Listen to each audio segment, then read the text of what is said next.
प्रभु राम देव भगवान अल्लाह खुदा ईश आदि नाम एक ही शक्ति के हैं।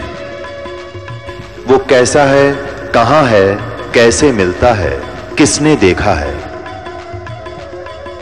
ये प्रश्नवाचक चिन्ह पूर्ण रूप से हटाने के लिए अवश्य सुनिए जगत गुरु तत्वदर्शी संत रामपाल जी महाराज के अमृत वचन, सर्व पवित्र धर्मों के पवित्र शास्त्रों के आधार पर। जो साधनाएं आप जी अभी तक किया करते थे, वेदों में वर्णित विधि, उसकी अंतिम उपलब्धि स्वर्ग प्राप्ति है, महास्वर्ग यानी ब्रह्मलोक प्राप्ति है।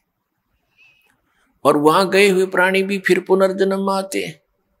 तो पुण्यात्माओं, इस ज्ञान को देने के लिए स्वयं परमेश्वर आते हैं। और अब ये जो समागम सत्संग समारोह चल रहा है, ये उस शुभ दिन के उपलक्ष्य में है जिस दिन इस कलयुग के अंदर वो परमात्मा अपने लीला अनुसार प्रत्येक युग में आते हैं और एक शिशु रूप धारण करके किसी सरोवर के अंदर कमल के फूल पर विराजमान होते हैं और वहां से कोई निसंतान दंपति उनको उठा ले जाते हैं।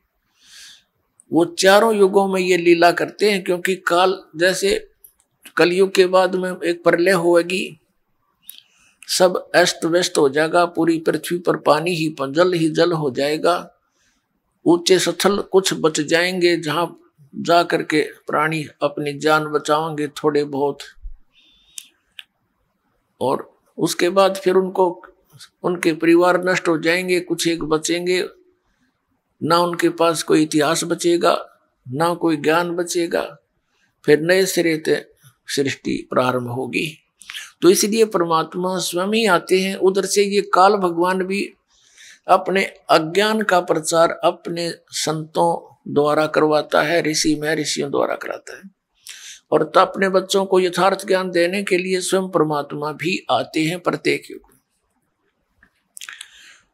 उन भगवान ने स्वयं अपनी सच्चिदानंद घन ब्रह्म की वाणी में, कबीर वाणी में बताया है कि सतयुग में सत सुकृत कह टेरा, त्रेता नाम मुनिंदर मेरा, द्वापर में करुणा में कहाया, और कलयुग नाम कबीर धराया। चारों युग में संत पुकारे, कूक कहा हम हेल रे, हीरे माणिक मोती बरसे, ये जग चुगता ढेल रे। परमात्मा कहते हैं चारों युगों में आए हम। सतयुग में सत सुकृत कह टेरा, मेरा नाम था सत सुकृत, और त्रेता नाम मुनिंद्र मेरा, और द्वापर में करुणा में कहाया, कलयुग नाम कबीर धराया। गोता मारूं स्वर्ग में, जा बैठूं पाताले, कह कबीर ढूंढता फिरूं अपने हीरे मोती लाल। वो परमात्मा आकर हमें ये ज्ञान कराता है कि जहां तुम रह रहे हो, यहां जिस वस्तु को तुम खोज रहे हो, यहां आपको 21 ब्रह्मांड में नहीं मिल सकती। तो पुण्यात्माओं, ये जो शुभ समागम है, ज्येष्ठ सुदी पूर्णमासी, इस दिन परमात्मा सतलोक से चलकर आए थे, सह शरीर आए थे और एक शिशु रूप धारण किया था। वो किसी मां से उनका जन्म नहीं हुआ। शब्द स्वरूप साहेब धरणी, सकल ठोड़ सब ठाही। उस परमात्मा के कहते ना सतगुरु जननी जन, उनके मान बाप, पिंड ब्रह्मंड से रहित है, ना जाति नु ताप। वो परमात्मा प्रत्येक युग में ये लीला करते हैं। सतयुग में जब परमेश्वर आए थे, एक कमल के फूल पर सरोवर के अंदर वन में विराजमान हुए। वहां एक विद्याधर नाम का ब्राह्मण अपनी पत्नी दीपिका को लेकर अपनी ससुराल से आ रहा था। वो निसंतान थे, विवाह को भी लगभग 20 वर्ष हो चुके थे। आगे संतान की आशा भी उनको नहीं थी। उनको वहां कमल के फूल पर पुत्र प्राप्त हुआ, उसको लेकर भगवान को घर आ गए। परमात्मा ने कुछ भी आहार नहीं किया, दोनों चिंतित हुए। फिर परमेश्वर ने स्वयं उनको उसी तरह जैसे प्रेरणा की, क्योंकि भक्त लोगों के यहां ही परमात्मा आते हैं। उन्होंने अपने इष्ट को याद किया, परमेश्वर ने उसको प्रेरणा की, साधु रूप बनाकर वो इष्ट वहां पर आया। वो विष्णु जी के उपासक थे। विष्णु जी से परमात्मा ने कहा, नवजात शिशु रूप में प्रकट भगवान ने, कि विष्णु इनको कहो एक कंवारी गाय लावे और उस पर अपना आशीर्वाद दे देना, वो दूध दिया करेगी। ऐसा ही किया गया। जब परमात्मा 5 वर्ष के हो गए, छोटी सी आयु में ही बड़े बड़े विद्वानों का मुंह मोड़ दिया ज्ञान में। मनु जैसे विद्वान पाक रहे थे, उनसे एक का प्रश्न किया था कि कौन ब्रह्मा का पिता है, कौन विष्णु की माँ और शंकर का दादा कौन है, मनु जी दे बता। मनु जी कहने लगा, तू सिरफरा व्यक्ति, सिरफरा बालक, ये क्या बकवाद बोल रहा है। ब्रह्मा विष्णु महेश अजरो अमर है, सर्वेश्वर विष्णु और शंकर तो अजरो अमर है, तो इनके माता पिता पूछ रहा है, तेरा दिमाग खराब हो गया। अब ये ऋषि महर्षि भगवान को निराकार बताते थे, परमात्मा कबीर जी अपनी सतीथि बताते थे, पर साकार है भगवान, नर आकार है भगवान, और मैं ही वो परमात्मा हूं। इस ज्ञान को सुनकर सब ऋषि अक्षुब्ध होने लगे कि ये झूठा है, कपटी है। ये वामदेव नाम रख दिया उनका, वामदेव। वाम माने उल्टी बात कहने वाला, उल्टा चालन वाला, विपरीत क्रियाएं करने वाले को वामदेव। जैसे एक सीधा हाथ, एक उल्टा हाथ बोलते हैं, उल्टा बामा, ये दाना ये बामा, तो बामा को उल्टा बोलते हैं, लेफ्ट, लेकिन हिंदी में बामा। तो वामदेव माने उल्टा ज्ञान देने वाला ऋषि। अब वामदेव नाम रख दिया उनका, सत सुकृत परमात्मा थे, लेकिन उपनाम रख लिया। लेकिन ज्ञान स्वीकार ना किया, ना करने दिया नकली ऋषियों ने। फिर परमात्मा आए त्रेता युग में। उसमें वही आत्मा जो विद्याधर वाली थी, वो वेद विज नाम के एक ऋषि थे, और वही उनकी पत्नी दीपिका त्रेता युग में सूर्या नाम की उनकी पत्नी थी। वो दोनों आत्माएं, दोनों का संयोग ऐसा ही था, संतान कोई नहीं थी। त्रेता युग में भी ऐसा ही परमात्मा उनको मिले, एक तालाब के ऊपर कमल के फूल पे, तालाब के अंदर। अपने आत्मा परमात्मा कहते हैं, जो जन मेरी शरण है ताका हूं मैं दासे, गेल गेल लाग्या फिरूं जब तक धरती आकाश। अब ये जो सतयुग में विद्याधर ब्राह्मण ऋषि था, वही त्रेता के अंदर वेद विज नाम का ब्राह्मण हुआ, ऋषि हुआ। परमात्मा की चाहनी थी। और पुण्यात्माओं, ये भगवान न्यू कर्म बनावे, बच्चे रूप में उनको सेवा दे दी, पालन और पोषण की।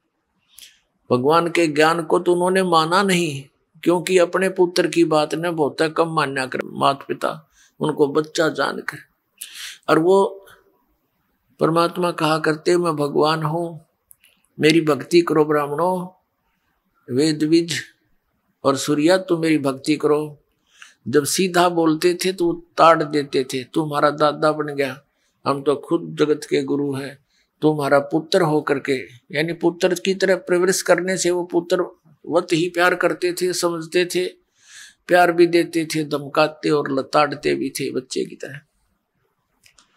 वो नहीं माने, लेकिन उनके कर्म बना दिए गणे बढ़िया। आप सेवा दे दी, बच्चे रूप में पालना पोसना, कपड़े पहनाना, दूध पिलाना है, थोड़ी बहुत ओझल हो जा आंखों से, इतना प्यार हो गया उनमें क्योंकि वो तो भगवान थे कि गतिविधि। अब एक छोटे बालक की ही क्रियाएं आम व्यक्ति माता पिता को कितनी प्रभावित करते हैं, उछल कूद मचाना, कभी हंसना कभी रोना, और वो तो भगवान खेल रहे उनकी गोदी में। तो इस प्रकार उनका विशेष लगाव, कई बार परमात्मा ओझल हो जाते, ना आते शाम को तो सारी रात बैठ के काटते, याद करते हैं भगवान मेरा बच्चे के क्या हो गया, भटकते रहते, उनके कर्म बनाए। फिर आगे चल के वो जो दीपिका वाली यानी सूर्या वाली आत्मा थी वो तो कमाली बनी, और वेदविज ब्राह्मण जो था वो आगे चल के स्वामी रामानंद नाम के ब्राह्मण बने। अब परमात्मा कहते हैं मैं रोवत हूं सृष्टि को, सृष्टि रोवे मोहे, कहे कबीर इस वियोग को समझ न सकता कोई। परमात्मा हमारे पिता है, वो कहते हैं मैं तुम्हें रो रहा हूं, तुम्हारे लिए भटक रहा हूं, और तुम मुझे ढूंढ रहे हो, मुझे खोज रहे हो उन गुफाओं में, पहाड़ों पर, पत्थरों में, या किसी सरोवर के पानी में, तालाब में, दरिया में, या कहीं मंदिर आप बना के मूर्ति बना के वहां पर मुझे ढूंढ रहे हो। मैं तुम्हें खोज रहा हूं, मैं तुम्हारे लिए रो रहा हूं, तुम मेरे लिए रो रहे हो। हमारे इस वियोग को, हमारी इस दूरी को अब कैसे समझे, तुम समझ नहीं पा रहे हो। तुम मुझे भगवान ना समझकर एक आम जन साधारण मानकर मुझसे दूर हो रहे हो, इन काल के दूतों से आप प्रभावित हो गए हो और इस अज्ञान में ओत प्रोत हो चुके हो। अपने आत्माओं में परमात्मा की थोड़ी सी त्रेता युग में आए थे, वो झलक देते हैं, सुनाते हैं। त्रेता युग के अंदर परमात्मा मुनिंदर नाम से एक ऋषि नाम से ज्ञान प्रचार किया करते थे। उस समय केवल ब्राह्मण वर्ग ही शिक्षा और दीक्षा का अधिकारी होता था, इसलिए परमात्मा उन दो युगों में ब्राह्मण के घर ही आए ताकि ऋषि बनकर अपने बच्चों को ज्ञान सुना सकूं। तो ऋषि बनकर जगह जगह गए, उन नकली ऋषियों से गोष्ठी की, उनके पास कोई ज्ञान नहीं था।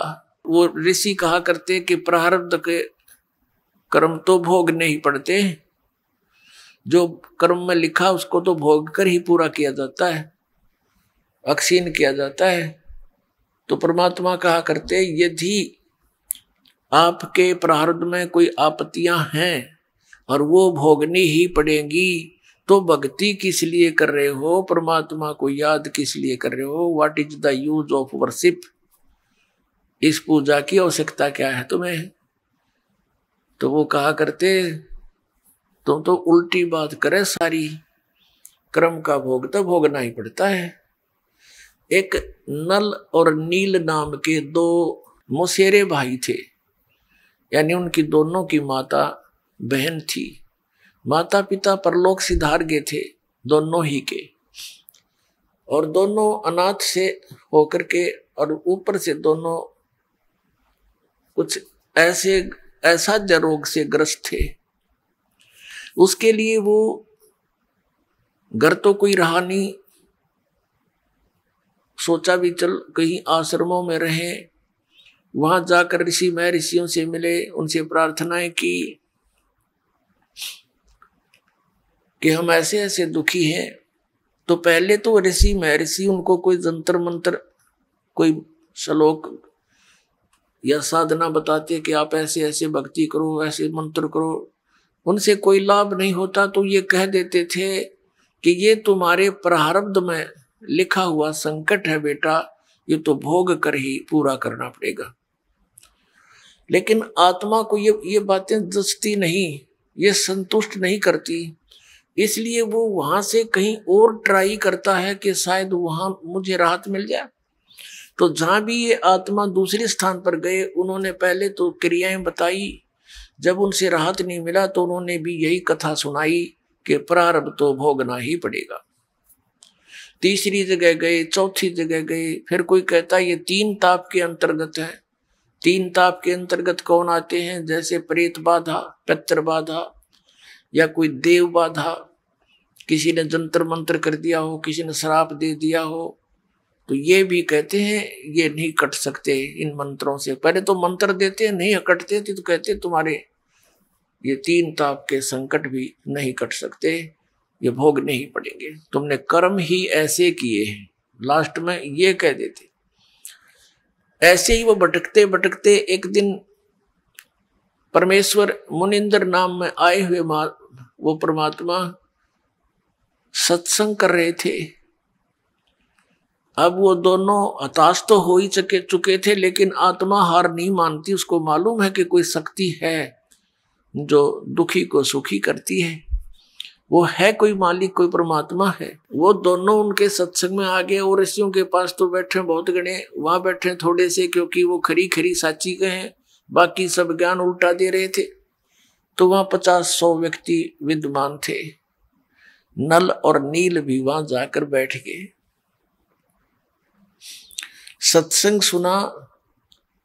कुछ अविश्वास सा हुआ, नहीं बात जच रही थी कि बात तो सारी उल्टी कह रहा ये महात्मा। फिर भी वहां उन भक्तों से जिससे भी वो मिले, वो उपस्थित थे, वो सब कह रहे थे हम बड़े दुखी थे, हमें बड़ा सुख हुआ, आशीर्वाद मात्र से लाभ हुआ, हमारा इस भक्ति करने से ऐसा लाभ हुआ। तो उनका कुछ दिल सा डटा, कुछ संतुष्टि सी हुई उनको। जो ही वो जब परमात्मा के पास आए, आशीर्वाद और दीक्षा तो कहते बाद में देखेंगे, पहले प्रणाम कर लेते हैं। तो जो ही वो प्रणाम करने आए परमात्मा के पास, उन दोनों के हाथ पर, सिर पे आशीर्वाद भरा हाथ रखा, दोनों स्वस्थ हो गए। एक दूसरे को देख रहे हैं कि हम ये क्या हो गया, जैसे शरीर से 100 मन वजन उठा दिया हो।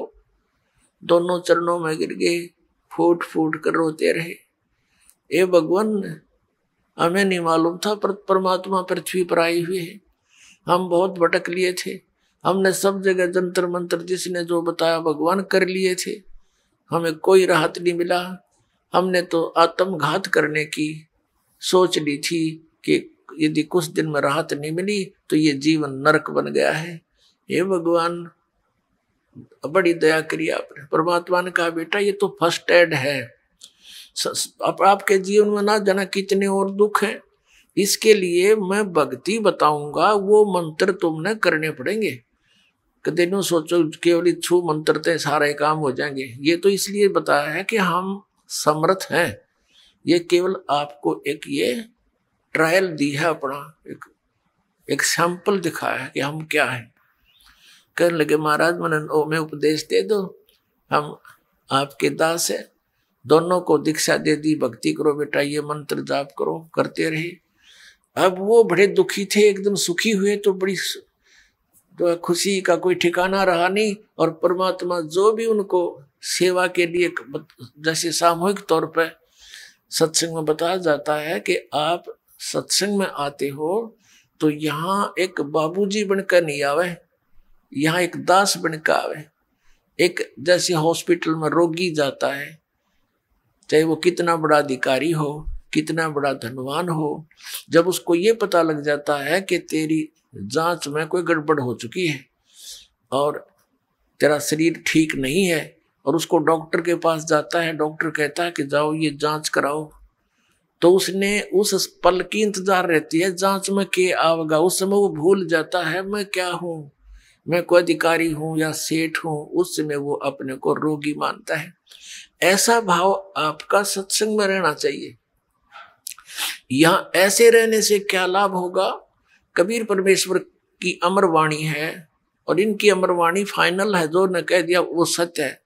कहते हैं संत मिलन को आइए तज माया अभिमान, जो जो कदम आगे रखे एक एक यज्ञ समान।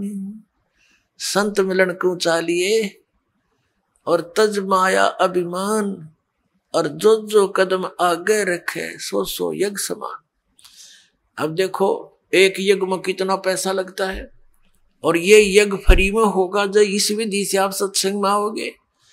अधीर बन के आवे, विनम्र बन के आवे, इस अहंकार रूपी राक्षस को कति खत्म कर दे, अपने पास से दूर कर दे कि बस दूर हो जाए, तू तेरा मेरा मेल रहा नहीं क्योंकि मैं भक्त बन गया। और ये राक्षस अहंकार जो है सबसे बड़ा शत्रु है हमारा। जैसे रावण ने भगवान शिव की भक्ति की, भक्ति इतनी की कोई कर नहीं सकता, शीश यहां से काट कर शीश चढ़ा दिया, 10 हाथ और सिर, और वापस प्राप्त हुए, लेकिन अहंकार नहीं गया। तो जैसी राहत भगवान शिव से मिलनी थी वह बिना प्राप्त हुई। अहंकार के कारण कुत्ते वाली मौत मारा गया और राक्षस कहलाया। तो अभिमान बहुत बुरा है, भगवान और अभिमान का एक्सीडेंट है। नॉर्थ साउथ पोल समझ लो, ये कभी इकट्ठे नहीं हो सकते। तो इसे दुष्ट को फिर हम क्यों पालें? और क्या अभिमान इस जीव का 1 मिनट में फूक निकल जाएगा, 2 मिनट में फूक आवेंगे, गधे लौटेंगे इस राख पर जिसका अभिमान ठाए फिरे। अदरंग मार जा, मुंह से माखी बढ़े और लकड़े निकले, कहाँ की के अभिमान इसका। तो इससे जो काम बनाना है वो बनाओ। और जैसे भी आप सत्संग में आते हो, जैसी जिससे कुछ हो सकता है सेवा की चेष्टा करने की, कोई बर्तन साफ कर ले, कि भोजन भंडारे में मदद करवावे, कि मैट बिछवावे। तो इस तरह की जो सेवा होती है, और बूढ़े बुजुर्ग बीमार यहाँ ज्यादा आते हैं, उनको प्यार दे, सहयोग दे, उनकी मदद करे, तो इस तरह के से आपके पुण्य बढ़ेंगे, आत्मा में एक नम्रता आवेगी। तो भगवान सबको, कबीर परमेश्वर जी के पास, मुनिंदर जी के पास विशेषकर दुखी दुखी ही आते थे। सुखी तो उनके पास जाते थे, उन नकलियां ऋषियों द्वारा, और क्योंकि वो तो महिमा के भूखे, अच्छा आदर दें, सेठ आ जाओ उसने न्यारी कुर्सी देंगे, और आ जाओ उसको अलग से कमरा देंगे, और फिर वो 10,000 रुपये दे दें, उसके गीत गाए जाएंगे। इसलिए वो वहां इसलिए जाते हैं सेठ, क्योंकि उनका मान होता है। और परमात्मा के दरबार में आते थे, उनको एक मैट पर बैठने के लिए आदेश था, चाहे कोई भी आवे। तो संत वही होते हैं।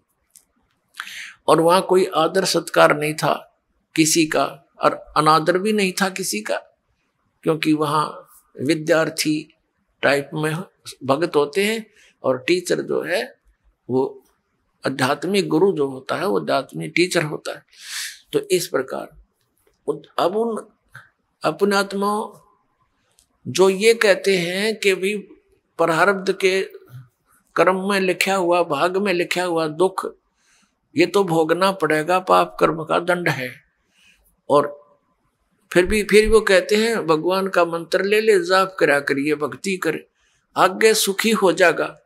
अब किसी के पैर में कांटा लगा हो और गहरा लग कर टूट गया हो, उसको स्वयं मालूम नहीं इधर पीड़ा किस वजह से हो रही है, या उसको पता भी है कि मेरा कांटा लग गया, तो वो किसी के पास जाता है और वो ये कहता है कि तेरे पीड़ा का कारण तेरे पैर में लगा कांटा है, और कांटा तो निकल नहीं सकता, ये तो ऐसे ही रहेगा। जूता पहन ले, और जूता पहन ले, आगे भविष्य में कांटा नहीं लगेगा। तो पुण्यात्मा, कांटा लगे पैर में जूता पहना नहीं जा सकता, वो तो कांटा निकले, और फिर उसको सलाह दे जूता पहन के रखना, नहीं तो फिर लग जाएगा। तो फिर वो कांटे की पीड़ा से पीड़ित व्यक्ति खूब समझता है कि कांटा कितना दुखदाई होता है, तो फिर वो कभी जूता नहीं उतारेगा, बहुत सावधानी बरतेगा कि कहीं फिर से वो आपत्ति ना आ जाए। तो इसी प्रकार परमात्मा कहते हैं, जैसे आपके प्रारब्ध में रूपी पाप कर्म का कांटा आप पर लगा हुआ है और वो कांटा निकलेगा यानी सुख हो गया, फिर आपको सलाह दी जाएगी कि ये मर्यादा में रहना और ये भक्ति करते रहना, तो वो प्राणी फिर कभी मर्यादा नहीं तोड़ सकता और भक्ति नहीं छोड़ सकता। इस भय से कि कहीं फिर से ना वो बिजली गिर जा, फिर से वो आपत्ति ना संकट आ जावे, कितना बुरा हाल हो गया था हमारा, तो फिर वो कभी भक्ति नहीं छोड़ सकता और सीधा चलता है। तो इसी प्रकार परमात्मा उनको सलाह देते थे उपस्थित भक्तों को, और वहां परमात्मा के पास, कबीर साहब के पास यानी मुनिंदर जी के पास अधिकतर वो दुखी व्यक्ति आते थे। कोई मानसिक पीड़ित, कोई भूत प्रेतों का सताया हुआ, कोई देवों का श्राप दिया हुआ, कोई किसी ऋषि साधु संत ने उनको श्राप दे दिया, या कोई प्रारब्ध के कष्ट से दुखी, या कोई शारीरिक रोग से दुखी। और परमात्मा तो हमारे भगवान है, वो तो अपने बच्चों के सारे दुख दूर किया करते हैं।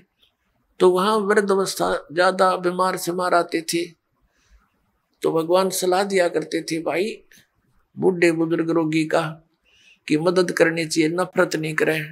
कहते कुष्टी होवे संत बंदगी कीजिए, हो वैसा के विश्वास चरण चित दीजिए। परमात्मा सलाह देते हैं, हमें बताते हैं कि यदि भक्त का कोढ़ भी लगा हुआ, कुष्ठ रोग भी लगा हुआ हो, मक्खियां भिनक रही हो, उससे नफरत ना करना, उसका मदद करना बल्कि जितनी हो सकती है। कुष्टी होवे संत बंदगी कीजिए, भगत को प्रणाम कीजिए, आपस में एक दूसरे को सत्साहेब, उसे नफरत करके मुंह फोड़ कर नहीं जाना चाहिए। और हो वैसा के विश्वास चरण चित दीजिए, यदि किसी बहन कोई अपने क्रमवश गणिका भी बन गई है, वैसा भी वर्ती कर रही है, और वो सत्संग में आ जाती है, कहते हैं उससे भी नफरत ना करना, उसको भी साधु जानना, क्योंकि हम सभी ऐसे स्थान पर रह रहे हैं, ना जाने कब कौन के गलती कर बैठे, और हम क्या करते हैं, अपने दोषों को ना देखकर दूसरे को के थोड़े दोष को भी घना बनाकर नफरत करते हैं। यह भी हमारी अज्ञानता का ही कारण है। अब जैसे पुण्यात्माओं, कोई चोर है, डाकू है और कोई दुराचारी है, यदि वो सत्संग में नहीं आवेगा तो उसको ये पता कैसे लगेगा ये पाप कर रहा है तू।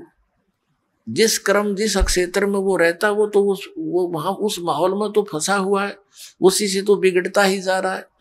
अब जैसे मैला कपड़ा हो गया तो वो जल के निकट नहीं आवेगा, साबुन प्रयोग नहीं होगा उस पर, तो वो मैल समाप्त कैसे होगा। तो इस प्रकार परमात्मा परमेश्वर कबीर जी यानी मुनिंदर जी अपने उपस्थित श्रोताओं को, भक्तों को शिक्षा दिया करते थे।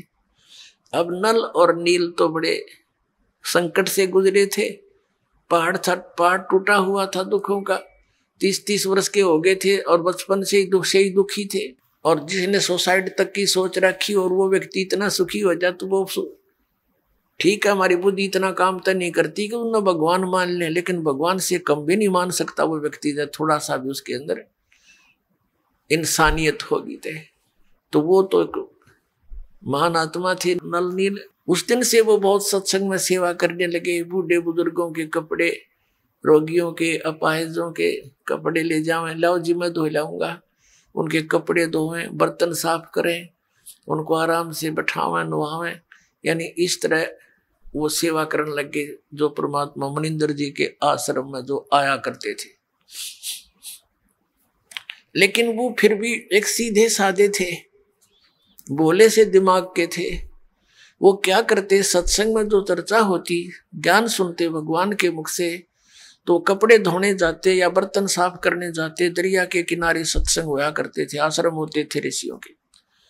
तो वो क्या करते, दरिया के जल में किनारे पर कपड़ों को पानी में भिगो देते कि कुछ देर इनका मैल गल जावे, फिर धोएंगे। इसी प्रकार बर्तनों को, और बैठ के किनारे पर वृक्ष के नीचे सत्संग सुनी हुई बातों पर दोनों चर्चा करते थे। और फिर अपने बीते हुए समय पर, अपने पास टाइम पर भी बहुत विचार करते थे और कहते थे देखिए वो ऋषि क्या बकवाद किया करते थे। पहले तो कहते थे ये जंतर कर ले, ये मंत्र कर ले, और फिर लास्ट में कह देते थे ये तुम्हारे प्रारब्ध का भोग है, तुमने भोगना ही पड़ेगा। और यहाँ कहाँ गई वो हमारे प्रारब्ध। तो भाई भगवान आगे हैं, परमात्मा जैसे है अपने गुरु जी, बड़ी दया करी अपने पर। और देखो आज सत्संग में ऐसा बताया, कभी सुना नहीं हमने। अपने आत्मा जो व्यक्ति इतना दुखी था वो सुखी हो जाए, और उसको जो ये दास ज्ञान दे रहा, यही ज्ञान परमात्मा पहले दिया करते। उन्हीं परमेश्वर कबीर जी का दिया हुआ ज्ञान दास तो एक ऐसे टेप रिकॉर्डर आपको सुना रहा, दिया हुआ ज्ञान उसी मालिक का है जो चौथे युग से देते हुए आ रहे थे। तो वो पहले अगर सुखी व्यक्ति इन बातों को सुनता है, उठ कर चल पड़े, कहीं वैसे बक रहा है, आज तक कभी सुना नहीं। तो पहले परमात्मा वो सिलेक्ट करिए मालिक ने जो दुखी थे, और फिर दुखी व्यक्ति सुखी हो गया, वो कहाँ जाओ तो सारी सुनेगा और सारी सच्ची लगेंगी उसको, क्योंकि वो तो दुख से उभरा है। तो और सच्ची तो ये है ही है, हमें उस अज्ञान के कारण ये नहीं अच्छी लग रही थी। तो ऐसे जब वो बातें कर रहे होते हैं तो एक आधा कपड़ा उस झालों में बह जाता था, उनको पता नहीं लगता। जब वो जाकर धोकर सुखा देते उनके कपड़े, तो वो फिर उठाते अपने अपने कपड़े। कोई कहता जी मेरा तो धोती नहीं मिली, कोई कहता मेरा कुर्ता गुम हो गया। वो कहते भाई हम तो जितने ले गए थे उतने ले आए हैं, हमें तो मालूम नहीं। इसी प्रकार बर्तनों में भी कोई एक आध बर्तन, किसी की गिलास, किसी की थाली प्रतिदिन गुम हो जाती थी। और फिर उन्होंने उनसे प्रार्थना की, भाई देखो मुश्किल से तो हम एक गिलास लाए थे इतनी दूर से, कहाँ कैसे लाएंगे भाई, इससे अच्छा तो तुम ऐसा करो हमारी सेवा मत करो, हम खुद कर लेंगे, हमें तो बहुत अभाव हो गया इन वस्तुओं का, अब कहाँ से लाए जा करके। तो वो कहने लगे भाई आगे ध्यान रखेंगे, हम बहुत ध्यान रखेंगे। तो अन्य जो और सेवादार होते थे वो बताते थे कि ये भोले भाले व्यक्ति हैं, उन कपड़ों को बर्तनों को भिगोकर पानी में बैठ जाते हैं, एक तरफ भगवान की चर्चा करते रहते हैं, इनको पता नहीं लगता वो पानी में बह जाते हैं। कहने का भाव ये शिकायत गुरु जी के पास पहुंच गई, मुनिंदर जी के पास। अब उनको चिंता होगी कि महाराज जी के पास बात गई और अब ये हमारी सेवा छीन लेंगे। अब सेवा छीननी गई तो भगवान रुष्ट हुए हमारे से, गुरु जी रुष्ट हो गए तो हम पर तापत्तियां फिर आ जाएंगी। वो इस भय से करबद्ध होकर के वहां गए, गुरु जी ने बुलाए। परमात्मा ने कहा बेटा ये बहुत परेशान हो गए हैं, आपकी नीयत अच्छी है भगवान भक्ति सेवा करने की, लेकिन इनको प्रॉब्लम घनी हो जाती है, तुम सेवा रहने दो बेटा, कोई और सेवा कर लो। वो चरणों में गिर गए, बुरी तरह रोने लगे, हे परमात्मा हमारी सेवा ना छीनो, हे भगवान आगे हम बहुत ध्यान रखेंगे। तो भक्त कहते जी इनने कई बार कह ली ये बात, तो ये फिर जाते भूल जाते, इनके बस की बात नहीं। अब परमात्मा ने देखा कि इनकी श्रद्धा टूट है, इनका दिल टूट जाएगा, ये महा दुखी हो जाएंगे। तो परमात्मा कबीर मुनिंदर जी ने, परमेश्वर जी ने आशीर्वाद दे दिया, बेटा आज से तुम्हारे हाथों से कोई वस्तु जल में डूबे नहीं की, वो वहीं जहां रखोगे वहीं रहेगी, इधर टस मस्या नहीं होगी, तुम नहीं छेड़ोगे इतने। अब इस वर्क को पाकर वो बड़े खुशी हुए, जाकर देखा वो कपड़े धर दिए, भिगो दिए, जहां रखे थे वही रहे। थाली बेले काशी के होते थे वो रख दिए, काशी तो वैसे डूब जाती है, काशी भर के पानी था बेला, और उस पर दरिया पर रख देते थे, जो का तो रहता था। फिर एक आध कहने लगा पत्थर तो उठा कर रख के देख लो, वो एक आधी कंकर पत्थर उठा कर रखे, वो जहां रख दिया उस जल के ऊपर एज इट इज सती रहने लगे। तो ये उन भक्तों की तो प्रॉब्लम हल होगी जिनके बर्तन और कपड़े गुम होया करते। तो इस प्रकार नल और नील को ये आशीर्वाद परमेश्वर मुनिंदर जी द्वारा दिया गया था। अब परमात्मा कहते हैं गोता मारूं स्वर्ग में जा बैठूं पाताले, कह कबीर ढूंढता फिरूं अपने हीरे मोती लाल। एक श्रीलंका के अंदर एक चंद्र विजय नाम का भाट रहता था।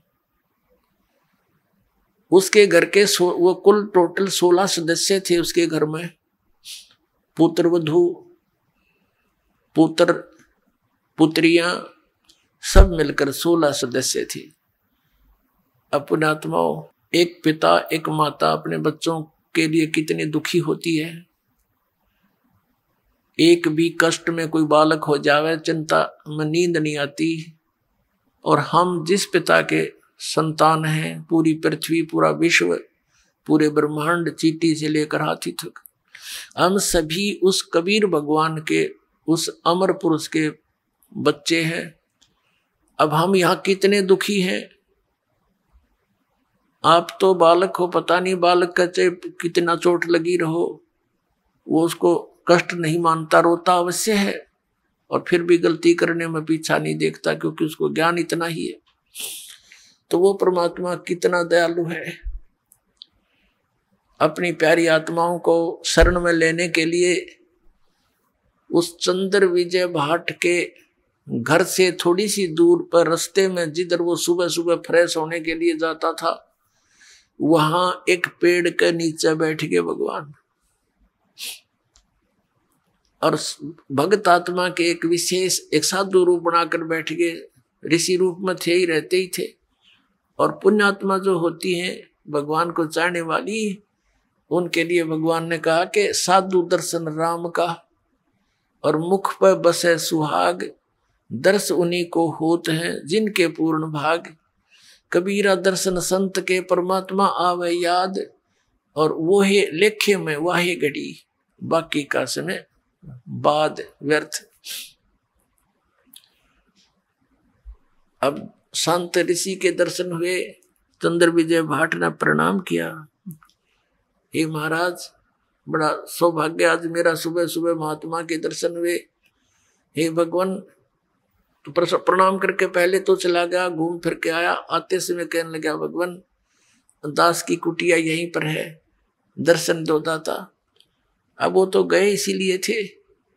करे करावे साइया मन में लहर उठा, दादू से दरजीव के आप बगल हो जा। परमात्मा बोले, भाई चलो आगे घर पे। वहां कुछ देर डिस्कस हुआ, उनके आपस में चर्चा हुई। परमात्मा से ज्ञान सुना उसने, के कहा जी भगवान कुछ चर्चा सुनाओ।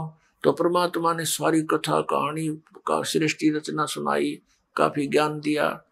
तो वो बड़े प्रभावित हुआ, कहने लगा, भगवान दास की कुटिया यहीं पर है, वहां चलिए, और वहां पर आपके और भी बच्चे हैं, वह भी आपके ज्ञान का लाभ उठाएंगे।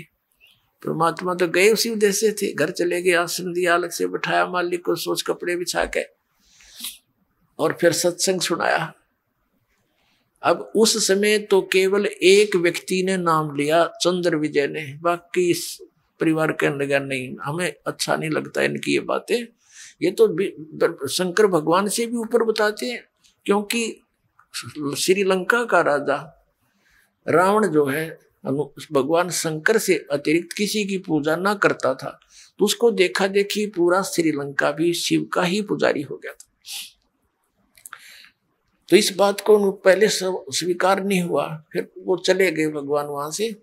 पीछे से उस चंद्र विजय भाट ने अपने पूरे परिवार को बैठा बैठा के बहुत अच्छी तरह समझाया, तो उन सब का मन बन गया। तो परमात्मा फिर वहां पहुंच गए। अब उन सभी पूरे परिवार ने नाम ले लिया। और जो मालिक ज्ञान सुनाया करता था, ये तो ज्ञान ऐसा है, प्रत्येक व्यक्ति चाहता मैं सबको सुना दूं, भाई को, बहन को, रिश्तेदार को, ऐसा अनमोल ज्ञान देखा ना सुना।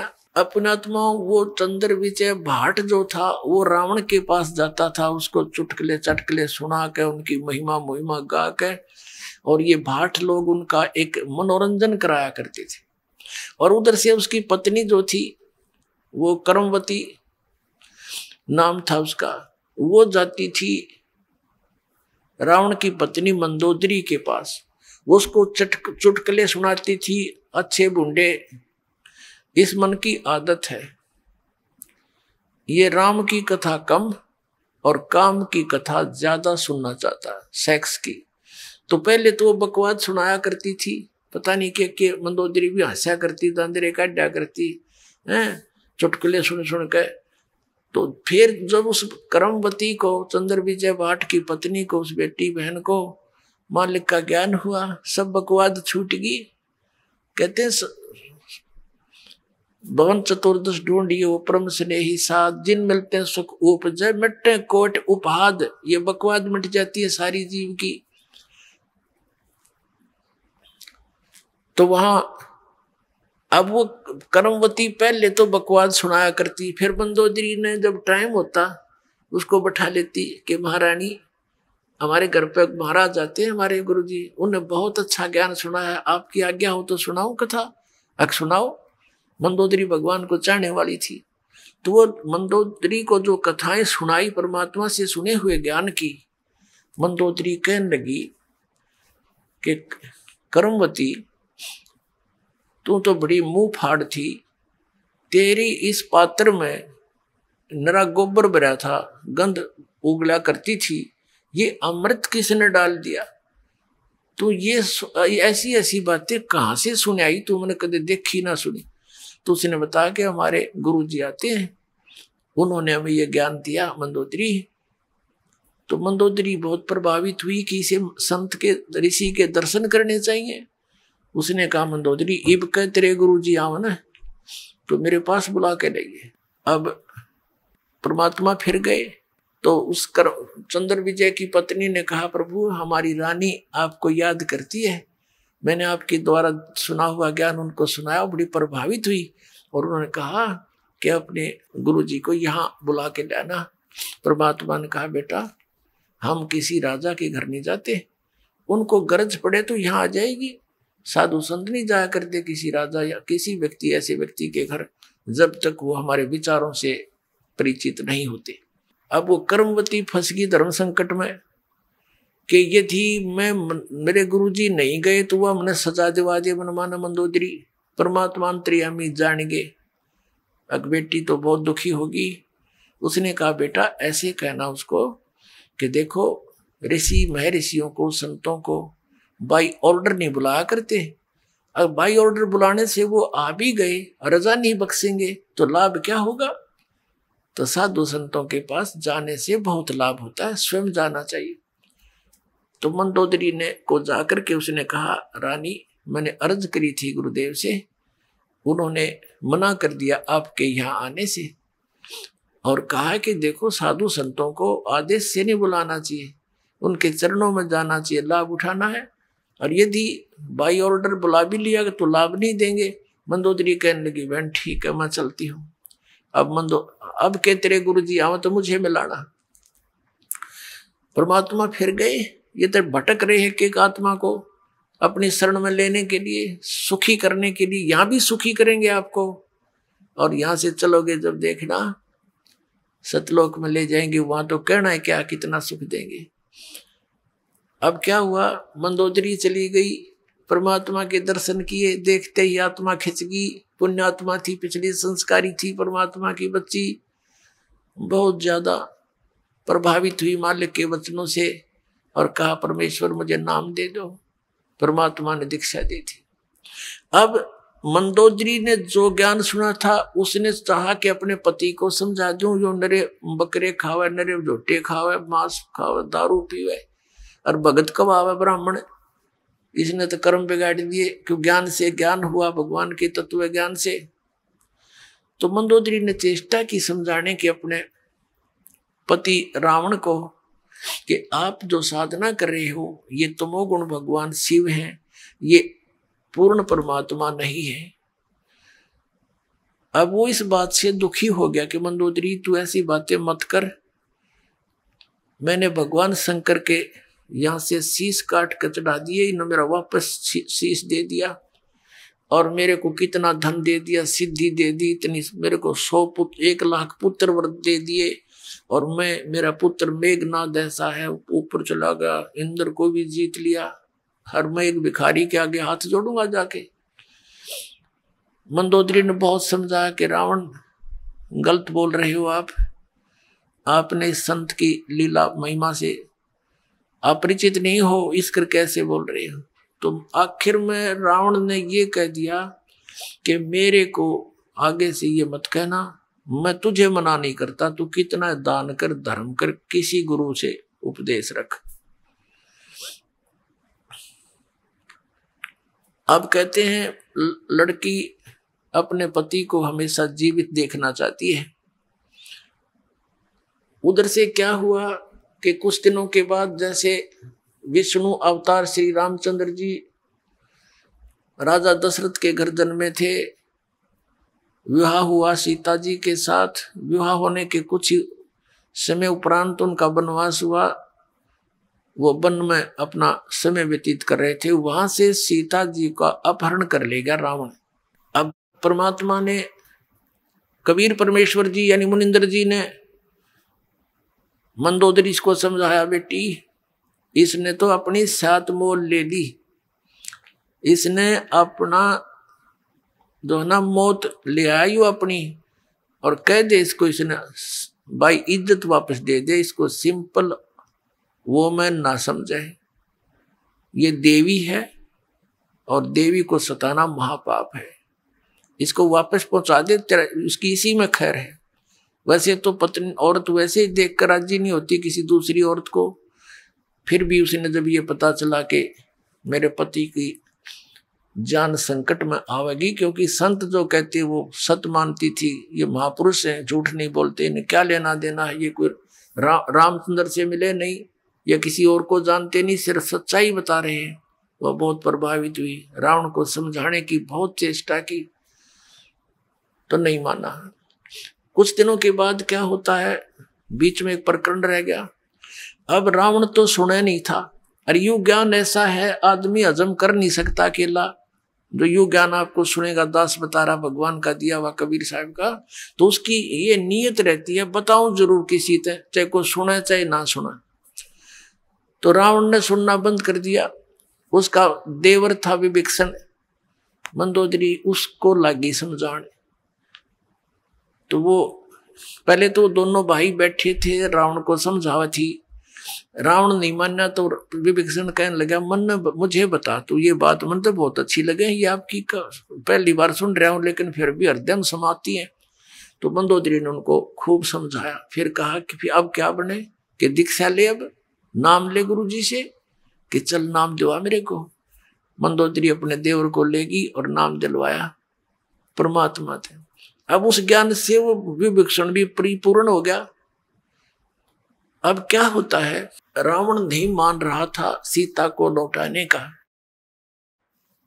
लौटाने को नहीं राजी हो रहा था। मंदोदरी ने बहुत कुछ समझा लिया था। तो उधर विभीषण ने भी उसको बहुत कुछ समझाया, रावण तेरे घर में कितनी अच्छी औरत है और फिर भी तू बकवाद की तरफ चल रहा, क्यों भाई भाई को कह सकता है जब उसकी कोई संकट आपत्ति उसके सामने दिखाई देती है। नहीं तो रावण को कौन बोला, वो तो अहंकारी आदमी था, कत्ल 1 मिनट में तलवार गर्दन पर जाती थी उसकी, कोई उसके नो कर दे किसी बात न था। तो उसने क्या कहा, रावण नहीं माना। रावण कहने लगा तू कायर है और तेरे बस की बात नहीं, बैठ जाए एक तरफ। अब मंदोदरी ने देखा कि ये नहीं मानेगा, ये मरेगा और मैं विधवा हो जाऊंगी। अपने गुरुजी से प्रार्थना की, भगवान आप दया कर दो, कभी समझा दो, एक बार मान जाते वो तो आपकी बात को। परमात्मा ने कहा बेटा ये नहीं मानने वाला, इसके अंदर वो गुण नहीं है। तब मंदोदरी ने कहा भगवान एक बार आप उनको समझाने की चेष्टा करो दाता, और यदि वो नहीं मानेगा तो मैं आप अपने आप को आज से विधवा मान लूंगी, मन दुख नहीं आओगा परमात्मा इसके मरने का। तो परमात्मा ने सोची या बूढ़ी बेटी, अब ये जुगाड़ जोड़ रखे कालना हमारे, कितना नालायक, 1 नंबर का दुष्ट व्यक्ति वो रावण। पता नहीं के कहते 100 झोटिया का मांस तो एक दिन पक्या करता उसके लिए, और 100 मटके दारू के पिया करता एक कब। अपने आत्मा ये बात हमारे दच्चे नहीं, क्योंकि 100 झोटिया का मांस एक आदमी के ऊपर खावे, क्योंकि हम उनके शरीरों से परिचित नहीं, उनकी हाइट से परिचित नहीं, उनके आहार से परिचित नहीं। ये तो हमने देखे, हम दास 61 वर्ष 61वां वर्ष चल रहा दास का, जब हम छोटे छोटे थे से टुकड़े टुकड़े आदमी देखे, अरनों का करते ही 32 लड्डू खा जाता है, एक 32। अब 32 आदमी खाओ 32 लड्डुआन आज के दिन, और उनके बद हजमी हो जाए। और एक एक धड़ी खीर खा जाया करते ये ब्राह्मण, हमने देखे, यानी 5-5 किलो, हरी वे कटोरी ना उठे। तो इस बात से भूल जाओ। तो कहने का भाव ये कि हम उस अतिथि बातें कि इतने कुकर्म करे डेली, उसके बुद्धि में कहाँ आवे ये बातें। आइए अब हम उन श्रद्धालुओं के अनुभव जानते हैं जो जगत गुरु तत्वदर्शी संत रामपाल जी महाराज जी से दीक्षा प्राप्त कर चुके हैं तथा उनके द्वारा बताए गए भक्ति मार्ग पर चल रहे हैं। नमस्कार जी। नमस्कार। क्या नाम है जी आपका? दिवाकर कुमार मंडल। दिवाकर जी आप कहाँ से हैं? पूर्णिया बिहार से सर। दिवाकर जी, संत रामपाल जी महाराज से नाम दीक्षा आपने कब ली? 2019 को। दिवाकर जी, संत रामपाल जी महाराज से नाम दीक्षा लेने से पहले आप क्या भक्ति साधनाएं करते थे? बहुत सारे देवी देवता का हमारे घर में भक्ति होते थे, जैसे शिव जी हुआ, इसका साले साल बोलबम जाते थे हम लोग। और इसी तरह मतलब 10-15 साल से जब से हम सियाना हुए तो वही शिव जी का पूजा करते थे। फिर आप संत रामपाल जी महाराज की शरण में कैसे आए? संत रामपाल जी महाराज जी के शरण में हमारे पत्नी फरवरी 19 में दीक्षा लिए थे संत रामपाल जी महाराज जी से। तो 1 महीना हो गए थे, देखे उनको बहुत लाभ हुआ, बहुत उसका स्थिति खराब थे, मतलब महीने महीने 10,000-15,000 रुपया उस पर शरीर में खर्चा होता था। डॉक्टर के यहाँ लाते थे तो डॉक्टर बोलता था दवाई पर चलेगा, दवाई पर चलेगा। तो उसी के वजह से हम नशा करने लगे।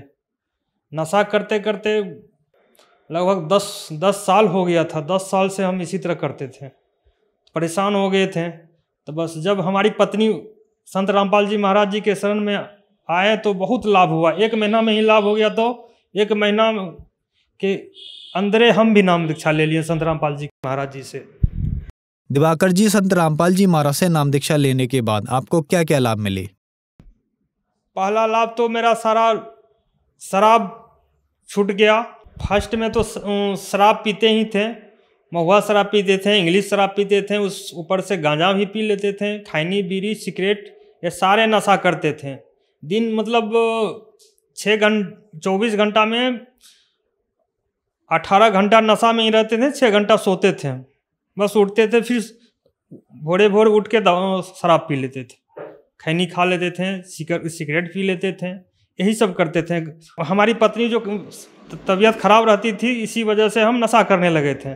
लेकिन जब हमारी पत्नी नाम दीक्षा ले लिए, वो ठीक रहने लगे, तो हम 1 महीना में साधना चैनल पे संत रामपाल जी महाराज जी का सत्संग देखते देखते मतलब 1 महीना के अंदर हमको अपने मन में आ गया कि संत रामपाल जी के शरण में हम भी आ जाऊं। बस एकाएक मन में हुआ और 10 फरवरी 2019 को जाके हम भी नाम दीक्षा ले लिए। उसी दिन से मेरा सारा नशा, जितना भी नशा था, सब मेरा ठीक हो गया। उसी दिन से आज दिन तक हम नशा नहीं किए। और हमारी बेटी है 15-16 साल की, उसका बचपने में उसका आँख एगो खराब हो गए थे। तो आँख खराब हुए थे उस टाइम में, उसका उम्र मात्र 6 महीना का थी।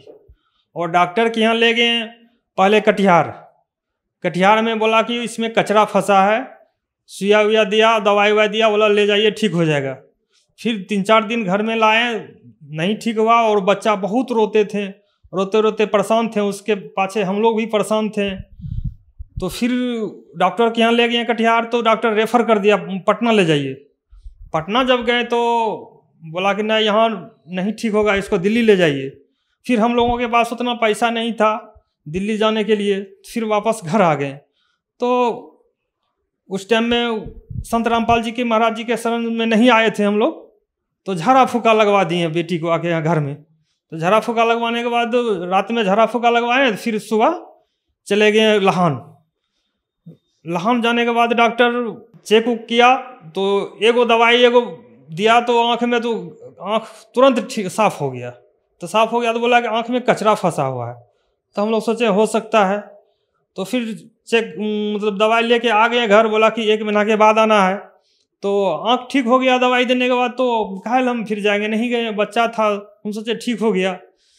फिर मतलब बच्ची जब बड़ी हो गई 6-7-8 साल की, उसको पूछे बेटा तुम्हारा आँख दिखाई रोशनी दे रहा है? तो बोला पापा नहीं दे रहा रोशनी। तो हम बोले अच्छा ठीक है। तो फिर ले गए डॉक्टर के यहाँ। तो डॉक्टर के यहाँ जब फिर ले गए जहाँ दिखाए थे, तो वहाँ बोला नहीं अब तो ये आँख ठीक नहीं होगा, कहा कि पहले आना था, अभी आए हैं तो अब इसका भगवान ही कर सकते हैं। तो हम लोग निराश हो गए, हमारी बेटी रोने लगे, तो बहुत दया आया। फिर हम घर आ गए। तब इस संत रामपाल जी महाराज जी के शरण में जुड़ने के बाद, जिस दिन हम जुड़े उस दिन हमारी बेटी भी नाम दीक्षा ले लिए। उस दिन से भक्ति करने के बाद उसका 1 महीना के बाद ही मतलब आँख में रोशनी आने लगा। इतना परमात्मा संत रामपाल जी महाराज जी का दया हुआ कि उसका आँख ठीक हो गया। अभी तक ठीक है, अभी बिना दवाई का ठीक हो गया। उसके बाद तीसरे में मेरे बेटे का साइनस हो गया था बचपने में, तो डॉक्टर दवाई दिया, चश्मा दिया। तो फिर दवाई खाते खाते उतना ठीक नहीं लग रहा था, लेकिन तब तक में हमारे पत्नी नाम दीक्षा लिए थे संत रामपाल जी महाराज जी से, उसी के साथ में वो भी जाके नाम दीक्षा लिए थे। वो भी ठीक होने मतलब ठीक हो गया, हमारे बेटा भी ठीक हो गया। तो अनेकों इस तरह हमारे संत रामपाल जी महाराज हमको लाभ दिए हैं। और हमारे पत्नी 10 साल से परेशान थे, इलाज करते करते ठीक नहीं हो रहे थे, लेकिन 6 जनवरी 2019 को जब हमारे पत्नी नाम दीक्षा लिए तो वो ठीक हो गए। ठीक होते होते तब उसके बाद हम आ गए, हम भी संत रामपाल जी महाराज जी के शरण में आ गए। तो हमारे पत्नी में बहुत रुपया खर्च होता था, साल में 1 लाख रुपया 1.5 लाख रुपया हम खर्चा करते थे, कमाते थे सारा, बस उसी के शरीर में लगा देते थे।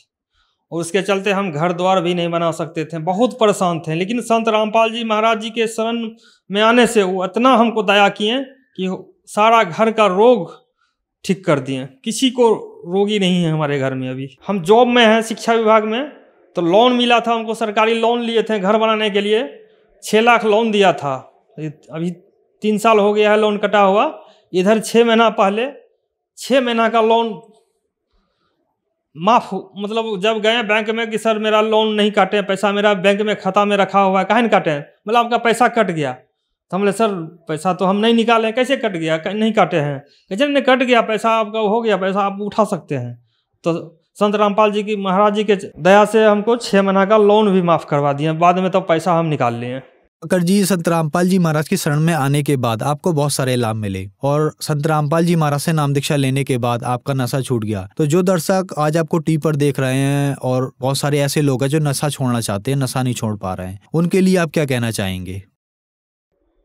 अभी बहुत सारे चैनल पे संत रामपाल जी महाराज जी का सत्संग आते हैं, और सत्संग सुनने से, किताब ज्ञान गंगा जी ने की रहा वो सब पढ़ने से भयंकर नशा है या बीमारी है, सारे पढ़ने से, नाम दीक्षा लेने के बाद संत रामपाल जी महाराज जी के शरण में आने से वो ठीक हो जाते हैं। दिवाकर जी, संत रामपाल जी महाराज से नाम दीक्षा कैसे ली जा सकती है? संत रामपाल जी महाराज जी के दीक्षा लेने के लिए बहुत सारे चैनल आते हैं, पे पीली पिट्टी आती है, उसमें नंबर दिया हुआ रहता है, नंबर से फ़ोन करें और अपना नाम दीक्षा ले सकते हैं। धन्यवाद जी। सत साहिब।